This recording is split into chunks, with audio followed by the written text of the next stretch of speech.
Hello, Lustrous Pearls. I have a special guest for you today, highly praised by global thought leaders like Deepak Chopra and Neil Donald Walsh.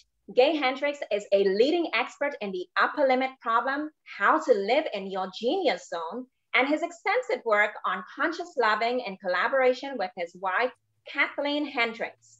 For more than 40 years, he has served as one of the major contributors in the field of relationship transformation and body-mind therapies. Throughout his career, Dr. Hendricks has coached celebrities and top entrepreneurs like the founder of Dell Computers, Michael Dell. He has trained more than 800 executives at firms like Dell, Hewlett-Packard, Motorola, and KLM. After earning his PhD in counseling psychology from Stanford University, Dr. Hendricks served as a professor of counseling psychology at the University of Colorado for more than 21 years. He has written more than 40 books, including bestsellers like 5 Wishes, The Big Leap, Conscious Luck, and Conscious Loving. Gay has offered seminars around the world and appeared on more than 500 radio and television shows, including Oprah, CNN, CNBC, and 48 Hours and more. He has served as producer and writer on the Louise Hay movie, You Can Heal Your Life. Gay, thank you so much for living in your zone of genius and for being here with us today. Well, thank you. It's entirely my pleasure. I'm really happy to be here and glad to connect with you again, Hannah. Thank you so much. So Gay, let's dive right in. I want to ask you, what inspired your journey to pursue a career in relationship transformation? I think it was because I had a lot of personal experiences early on. I grew up in a small town of about 10,000 people that didn't have anything like a psychologist or a marriage counselor. There were mostly about 10 little churches in this little town. And so I really never got to experience what I now see happening all the time, the kind of miracle of transformation I see when I work with people, until I was in college. And then when I was in college, I took a psychology course, and it was kind of like some lights went on. I realized, oh, as human beings, we need to explore who we are in the world, not just what we do in the world, because it's our being that's just as important as our doing. And I didn't really have any training in how to do that. But then I did some therapy work with a couple of people myself, a doctor in New Hampshire where I lived at the time. And I found it opened up so much territory in myself that I just got kind of bitten by the bug of human potential. And so I started, actually my first job, I work with juvenile delinquents. And I always say that working with juvenile delinquents for 2 years was really great because it helped prepare me to work with corporate CEOs later, many of whom were just overgrown juvenile delinquents that had made good. But I worked for 2 years at a boarding school for delinquent boys, and kind of cut a lot of my teeth there as far as my counseling skills. And then, of course, when I went back to get my doctorate at Stanford, we worked with a wide variety of people. And it just so happened that where I was getting my PhD at Stanford, our counseling center there worked with a lot of high-tech executives from Silicon Valley. And so I started doing work with Silicon Valley executives. And that was in the early days of Silicon Valley back in the 1970s. But I got to work with people at Hewlett-Packard and Intel, and Apple wasn't in existence yet, but a lot of the brightest people. And that's actually how I came to write The Big Leap, because The Big Leap is all about showing people who are already, doing pretty well in life, how to take that big leap to their ultimate expression of their human potential. So I had the great privilege of working with these incredible, bright people. And then later on, like Michael Dell, you mentioned, and other people like that. So I still, to this day, I get to do every day what I most love to do. And it's what's in my genius zone, which is working with people making big changes in their lives. Yeah, you said something very profound, that it's not so much about who you are, but how you're being. Can you just share a little bit about that, the being part of it? Yes, that's extremely important, because our society and societies in general often reward doing, which is, a good thing because we want people Yes. to invent these little phones, and we want people to, build our cars and give us legal advice and all of the kinds of things that human beings need. Yeah. That's in the world of doing. But really, who are you when the lights go off at night? Character is who you are in the dark. Being is who you are in the dark when you're not doing anything. Who is the you that's going to be dreaming tonight? Yeah. Who is the you that's going to be making your dinner tonight? And what we need to do is, first of all, we need to understand that we are multi-level beings. We're feelings, we're sensations, we're thoughts, we're beliefs. We are more than one dimension of human beings. Yeah. As my favorite poet, Walt Whitman, says, I am large and contain multitudes. We are all large and contain multitudes. We have a personality and we have feelings and we have a soul and we have spirit. And as human beings, that's often what is missing, is that being level, deep level of satisfaction that comes from just being you and expressing your full potential. I love it. I love it. I mean, this is such an important distinction that we don't have very often, but that is so important to our own personal development and growth and how we're showing up in the world. So I really love that you're making that distinction. And throughout, I'll be dropping in some key points here so you can catch like the key pearls of wisdom. I've already put it below this video, the being versus doing that Gay just shared with us here today. Gay, in your book, The Big Leap, you talk about the upper limit problem, which is like your signature work. And can you share with us what is the upper limit problem and how does it impact our personal and professional life? Yes, the upper limit problem is our tendency to sabotage ourselves when things are going well.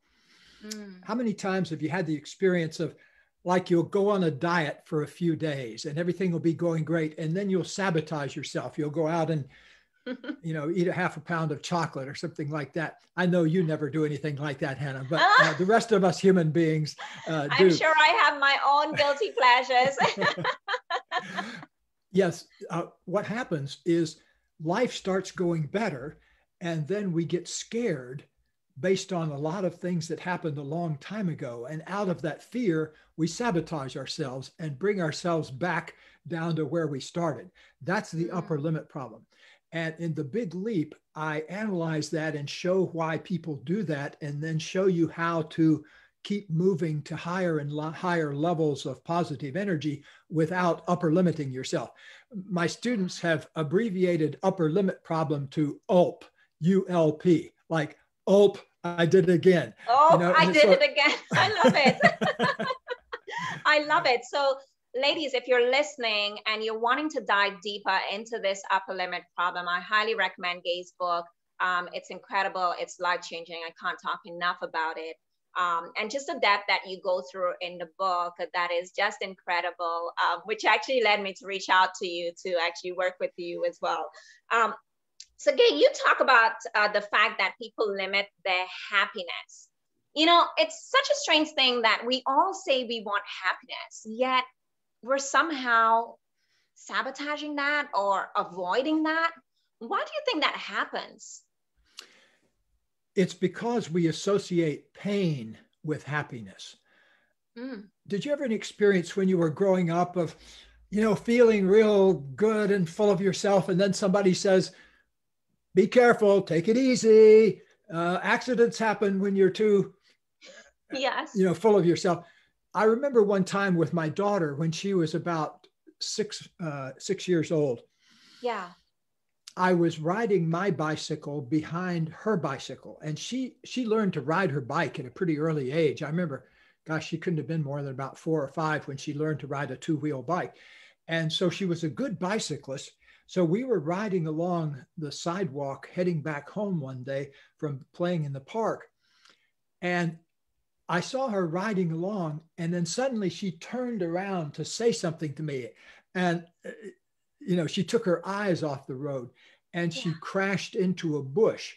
And I remember she went from this one moment of just feeling so good about herself, turning around to say something to me, to all of a sudden crash. So a Oh, lot of times something like that happens over and over in life. You get to feeling good and then something happens. yeah. And so that's why we need to begin to look at the upper limit problem and find out, why is it that we keep sabotaging ourselves? And in the big leap, I break it down into several big fears. One is we sabotage ourselves because we're afraid of outshining other people. We're afraid of really celebrating for fear it'll take the light away from somebody else. So here's Yes. what I want to tell you if you have that fear. Put that one to rest, because if you shine, it just inspires other people to shine themselves. Yeah. And if you be your biggest version of yourself, it doesn't take away from anybody else, because it inspires them to be their biggest version of themselves. Yeah. So that's that fear of outshining. Probably the fear that causes the most problems with the upper limit problem is what I call the fear of being fundamentally bad or fundamentally flawed in some way. Many of us, due to childhood things that happen, carry around a feeling inside that we're fundamentally flawed in some way. We've done something Yeah. wrong, or we feel guilty about something, or we feel like we'll never be able to measure up. That's that feeling of being fundamentally wrong or bad or flawed. And I'm here to say there's nobody like that. Yeah. We all started out with a clean slate. We all started out with the same ears and the same nose, and that we all started out, and then we were subjected to different kinds of learnings and programming and things like that. So you may have gone to one school and I went to another school a mile away, but we might be totally different in the way the schools worked. And so, but fundamentally, none of us are flawed. We are just human beings on a learning trip here. And the more you learn about yourself and the world, the more happiness and enlightenment and good contribution you get to feel. Amazing. Amazing. It's amazing the amount of layers that we pick up from our childhood that impact our lives and how we're being as adults. As you shared that story about your sister to illustrate how, she was having such a beautiful moment of exhilaration, and then she turned around, and it can teach a person that, oh, you can have a high, but expect the low. And I see that very often. We have those highs and lows where expand and contract. Yes, I remember getting this thing when I was a kid. If I would feel too good about myself, or I would be bragging about, hey, Mom, I made an A on the spelling test today. She would always say something like, pride goeth before the fall. In other words, don't feel too good about yourself. I've heard that one. Yeah, I grew up down in the South where there's a lot of, old-fashioned religion. And so a lot of people in my family were kind of those Old Testament people, that really. Yes. I grew up in the same way, so I can testify to that. I mean, you and I both grew up in the tropics. I think I grew up in the tropics of Central Florida. Exactly. And it's as you're saying it, I can also see even in my own culture and in my own family, how you were taught that the higher you go, the harder the fall. Those sort of like sayings that keep you feeling unconsciously, keep you sabotaging from really rising to the top because you're afraid of the consequences of shining. Yeah. And I remember my granddad saying something like, the higher a monkey goes up a tree, the more of his butt you can see. Oh, boy. his saying, don't get too big up there, because you'll just expose more of yourself. But I found in grown-up life that each of us have these limiting beliefs about who we can be. And it's our job as grown-ups to see our way through those old limiting beliefs and really part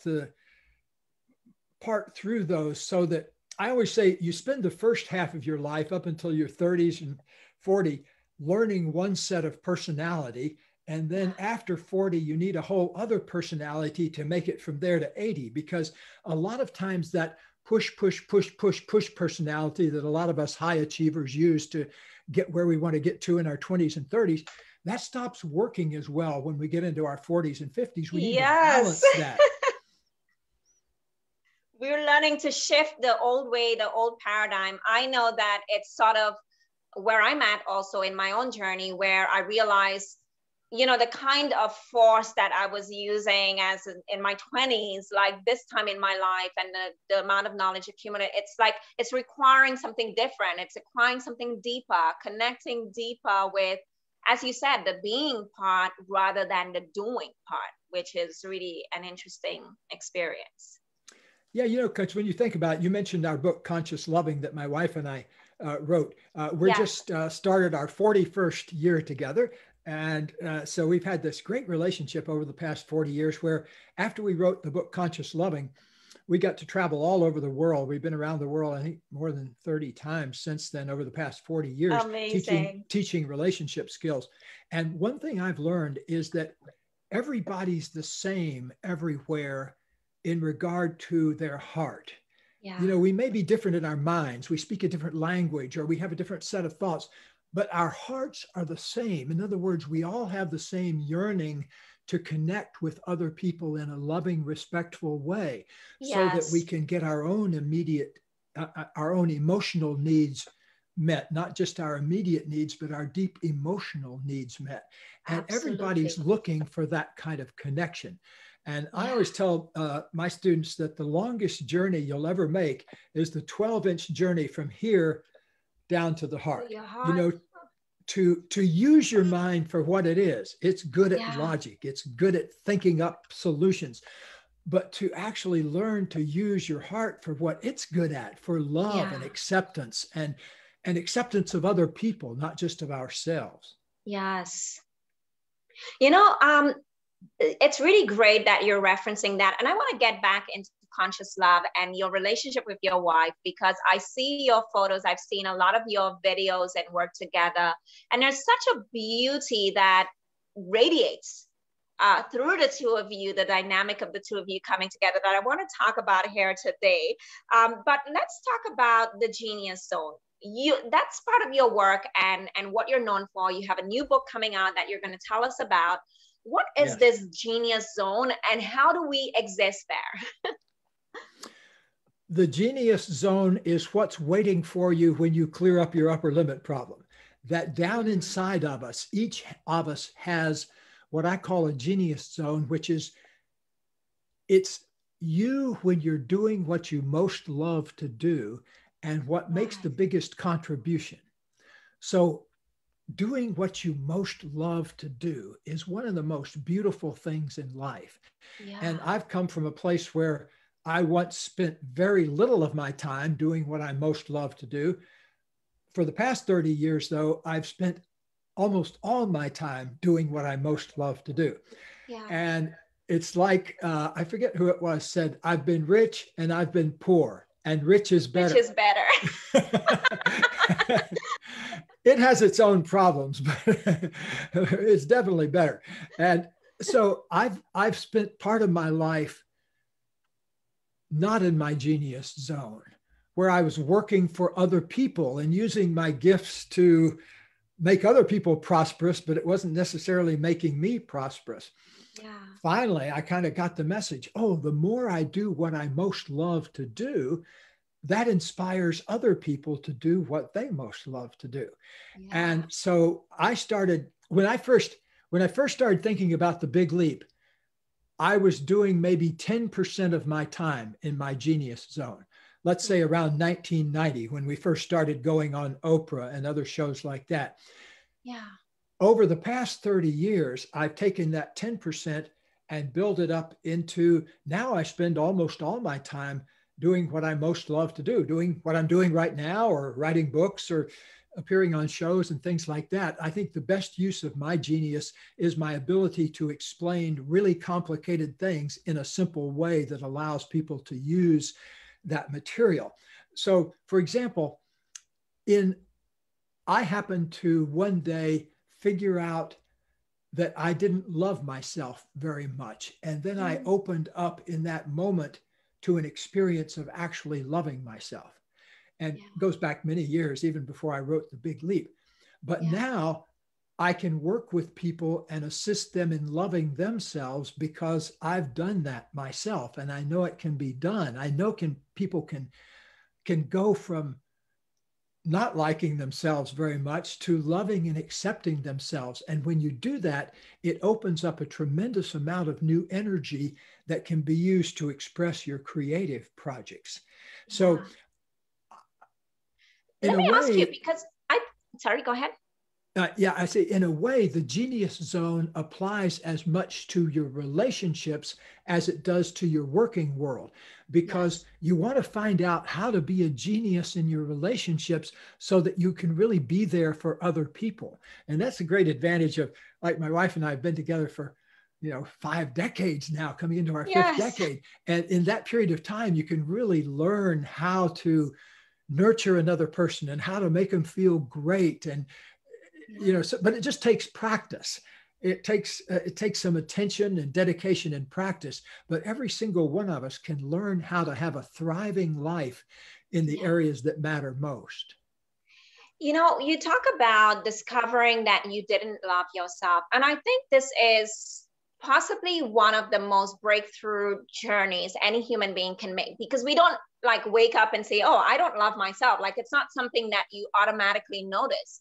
Can you just share, from your work and what you've seen, some of the symptoms that really play out when you're not in the space of deep self-love? Well, one thing that plays out is physical symptoms. If you're not loving yourself, you don't tend to take care of yourself as well. That's one thing. And also, if you're not loving yourself, that means you have an argument going with yourself all the time. Because one part of you wants to say, hey, I love myself. I deserve to be here on this planet. I deserve to have my full potential accelerated and gifted into the world. But then there's that other voice that says, you're not worth it. You don't have a fit potential. Stay tucked inside yourself. Don't get your head up above the water, that kind of thing. So we have to kind of, in the second half of our life, particularly, turn off that voice and begin to celebrate ourselves. We say here that life really begins in 10 seconds of loving yourself. So that you have that moment. And I want everybody that's watching this or listening to this to have that, whether it's today or next week or a year from now, to have that moment of going, oh, I accept myself just as I am. I know I've got things I want to approve about myself, but at the deepest fundamental level, I deserve to be here and I deserve to have good things happen in life. And my new book, The Genius Zone, the Big Leap, which came out 10 years ago, had a lot of instructions in it about how to get into the genius zone. And what I've done now is I've condensed everything down to, it's a much smaller book. Big Leap was bigger. This is a much smaller book because it kind of goes zoom right to the center of things. That won't be out until June 29th, I think is the publication date. So be sure to invite me back somewhere around June or July, and I'll tell you all about the new book. Would love to have you back, because this is a topic I know that everyone here is enjoying. I've been seeing the comments below. We have Tanya, Dr. Tanya from St. Lucia here with us. We have Jeanette, we have Lisa, Dara, Maria, and several others who are sending you lots of love. Thank you very much. I'm going to need it because in a little while I've got to go off and play in a golf tournament. So wish me well, and hope I come home with a little money. Absolutely. So there's something that you do in the book, The Big Leap. And I know those going out and getting the book, if you haven't already read it, The Big Leap on Amazon by Gay Hendricks, you talk about the zone of excellence and the zone of genius. What is the difference? Because you just explained the zone of genius, but what is that zone of excellence that you also talk about? The zone of excellence is when you're doing things you're really good at, but they don't represent you at your best. They don't represent you doing what you most love to do. Yeah. I've had probably 400 to 500 doctors, lawyers, people in professions come to one of my sessions or come to private therapy with me, and they say some version of the following story. They're all maybe 40, 45 years old, and they say, you know, I'm making $400,000 a year. I'm in all the right clubs. I've got a boat, a house, and a car, everything I've always wanted. Yeah. But I don't feel like it's really, I feel like if I keep going this way, I'm going to burn myself out. I've got to find a new way to go about it.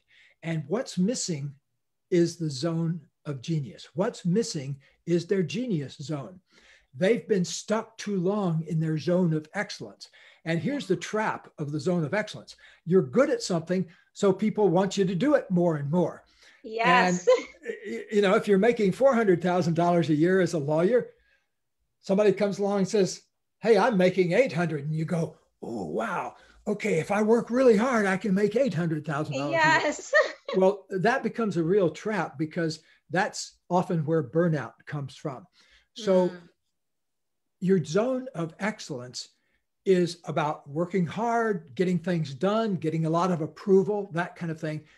Yes. But it's not about doing what totally nurtures you and what's in your genius zone. So I hear something. There's a background, something in the background. I'm not sure what it is. Don't know. It stopped. It's somehow stopped. It's like maybe some kind of Zoom overlap.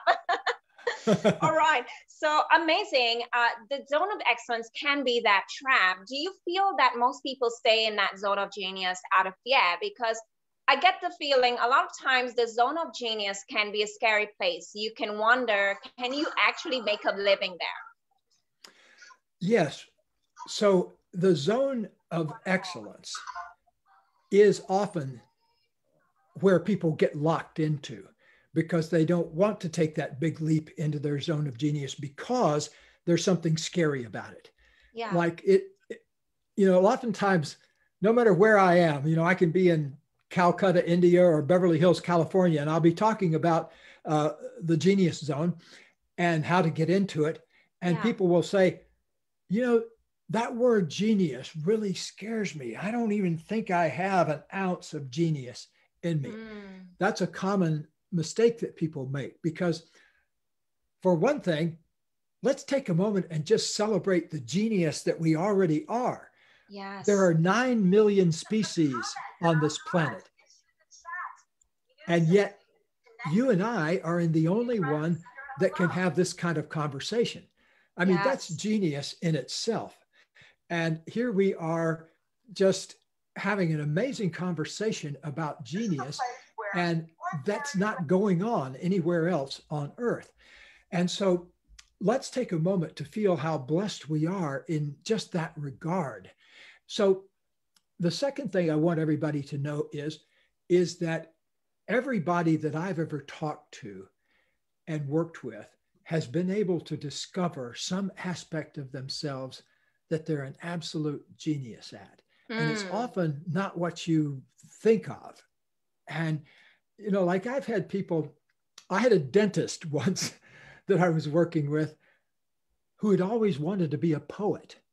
Wow. And his dad was a dentist. And when he started writing poetry, when my client started writing poetry in high school, his dad was always there saying, okay, write your poetry now, but remember, you're going to be a dentist just like me and my dad before me. You're going to be the third generation dentist in this family. And so he was programmed to be an early dentist in his life, which he liked fine for quite a few years. But then that urge to be more creative after about 10 years of living in his zone of excellence, he discovered poetry again. And he wanted to, when he came to me, he said, I want to quit my dental practice, sell it, and write poetry full time. Guess who didn't like that idea? His wife. His wife. His wife. Yes. And because she was a little worried because she realized dentists make a lot more than poets do. So he got a lot of pressure. So we came up with a compromise. And he kept doing his dentistry, but he blocked out an hour a day for his poetry. And so he would just take an hour and go back into the conference room of his office and put on a pair of earphones, listen to music, and work on his poetry for an hour. And he developed a book of poetry just by taking an hour a day and putting it into his genius. Wow. When people come, executives come here, or other professionals come here, in the pre-pandemic days when they actually came here in person. Yes. Now we work with them on Zoom. But when they would come here, one of the first things we do is just have them go in a room by themselves for 10 minutes and ask themselves the question. Just close your eyes, sit quietly and say, what do I most love to do? What do I most love to do? And then just reflect on that question. It's what we call a wonder question. When you're, it's a what question? Wonder question, where you're wondering. Question. Okay. Yes, a wonder question. A wonder question is a question you really don't know the answer to, and you'd really love to know the answer to it. Like, how can I have more love and abundance in my life? That's a great wonder question, because I love this one. Everybody really wants to know that, and very few of us know how. Wonder is great, though, because it's the quick ticket to your creativity. Because when you wonder about something, I wonder how this works, or I wonder if I could invent a better water bottle, or why not make a cup that people can see through? You know, I happen to love cups that you can see through, by the way. You'll always see me sipping out of a glass cup. I probably have a dozen different shapes of glass cups in my cupboard that I've collected over the years. I always say I'm really into transparency. I love it. You can even see the way I like my coffee here. I'm so transparent. Yeah. I love it. I love the wonder question because it's a lot of times we don't give ourselves permission to just stop and wonder for a moment. Like, what do we really want to connect with? What do we want to experience? What do we want to feel? Which is so powerful. That's why it's so important to cultivate wonder in your life. To begin with some simple things, like here are a couple of wonder questions. When people come here for our $20,000 executive day where we're working with just one person, the first two questions we ask is, what do I most love to do? And the second one is, what do I do that produces the greatest amount of satisfaction and abundance per time spent? So in other words, like, for example, I used to have I sold my movie business. I had a movie business called the Spiritual Cinema Circle, a very successful one for many years. And then I sold it to a publicly traded company back in 2008. And the whole time I was building that little company, I started it. You'll love this as an entrepreneur. I started it for less than $100,000 and sold it for around $10 million. Amazing. In the course of 3 years. Amazing. And it was done with wonder all the way, because I trained everybody in the outfit to live in wonder all the time. Instead of thinking they knew the best way to do something, say, I wonder if there's any better way to do something. Or if I wonder if there's somebody here that I can call that knows more about this than I do. And so by creating a wonder-based organization, we were able to move from a shoestring to profitability in 3 months. And amazing. As an entrepreneur, I've started other businesses, but that's an all-time record for me to get to profitability in 90 days. And by the end of 6 months, we had 3 Wall Street firms wanting to put venture capital into us. And so it's possible, amazing, if you get the wonder creativity connection open, to get a lot of things done much faster than you ordinarily would. In fact, one of our guarantees we say here, once you come to do one of our seminars or work with us, is that you will get twice as much done in half the amount of time. Yes. And we haven't ever had anybody call us back yet and say, that didn't work. And so that's one of our guarantees. I love that. I mean, I felt that in the heart space when you said it. Like, I really got excited about the idea of an entire team just living from that space of wonder. It feels so expansive, and it really is a different energy from, let me just do this task. Let me just get this done, but open up the space to expand the idea. I absolutely love that. Yeah, I appreciate you highlighting that, because so many of us get so busy just going from one thing to the next thing, to the next thing, to the next thing, that we don't go, down in here. Yeah, I really, really love this. So speaking about heart space, I want to talk about the beautiful love story of you and your wife, Kathleen, who is also the author of your best-selling book, Conscious Loving, which got the two of you a spot on the Oprah show as well. You know, what does it take to create a relationship based on conscious love in the way that you and your wife have beautifully done for 41 years, not just being life partners, but also partners in success and business as well? First of all, let me say a couple of things that are important that we learn not to do early on. One is we were able to eliminate blame and criticism from our relationship. And we teach people who come to our relationship seminars how to do this. So there's no magical mystery to it. It just takes some practice. So we eliminated blame and criticism. And if you take blame and criticism out of relationships, suddenly there's a lot more flow of love and positive energy. The second thing we did was we started being honest with each other about things we were feeling. Like, I learned to, if I was angry, I would say, I'm angry, or I learned to say, I'm sad, or I'm scared. I learned to talk about my feelings, which as a man, I had never done before. I had to get outside my programming as a man, because I grew up in the rough and tumble world, the John Wayne era, you know, and so I learned a whole different way of being. And so I had to reinvent a person who could communicate about his feelings. So we eliminated blame, and we learned to speak honestly about our feelings, because it's a lot of the little things, you know, just being irritated at something and not saying something, or being hurt about something and not saying it. Those things mount up.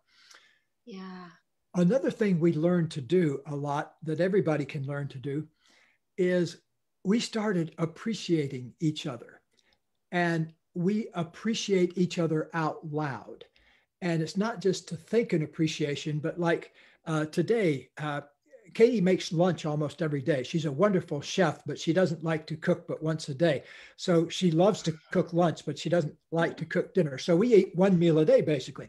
So she just cooked this fabulous lunch for us. And afterwards, I told her how fabulous it was and how much I appreciated her for making it. Went over, gave her a kiss. Thank you. You know, so I do my best to be appreciative about what a lot of people take for granted. I watched my granddad. My grandmother cooked 3 meals a day for my granddad growing up. And I never heard him say thank you on one single occasion. You know, so I want to go to the other extreme. I want to be so appreciative, because I feel like it's a privilege to live here on planet Earth. I think it's a great privilege to be in a loving relationship. I want to celebrate that. I want to appreciate that every day of my life. And so learning to appreciate. So eliminate blame and criticism, learn to speak honestly about the simplest little feelings, and also do your best to live in a state of ongoing appreciation. So those are some things those are all things you'll find in Conscious Loving and our other Yes. relationship books. We were on Oprah another time with another one of our books called The Conscious Heart when it came out, and it covers similar territory, although it's a little bit more aimed toward couples who work together and that kind of thing. So if any of you work with your partner, that's a good one to read. Amazing. I mean, I've already read about 5 of your books so far. I have 35 to go, plus a new one pending. And they've all been incredible. So I want to ask you to just tell us a little bit more about the Genius Zone, your book coming out soon as we wrap up today, and we'll have you back. I know that we want to know more about the book when it comes out. We want to celebrate this right here on Facebook with our community as well. So please tell us a little bit more about Genius Zone, what we can expect, when the exact date that it's coming out, and how we can stay up to date on the latest news on Gay Hendricks. Good. Well, always you can go to hendricks.com, HENDRICKS.com. That's kind of our jumping off place for all of our other websites and things like that. If you want to take any of our e-courses, those are at heartsinharmony.com. So those are good places to find out about us. Also, I'm on Facebook and Twitter and all. I think we have 400,000 or 500,000 people on Facebook, Katie and I. So we're all over the place, so you can find us just about anywhere. Let me tell you about the Genius Zone, though. The reason I'm so passionate about that is because it's kind of like, see, steering yourself, navigating your genius is not something that you get instructions for usually. Like, imagine trying to learn how to drive a car without an instruction book or any kind of driver training. You know, you'd be spending hours there and you'd be dangerous.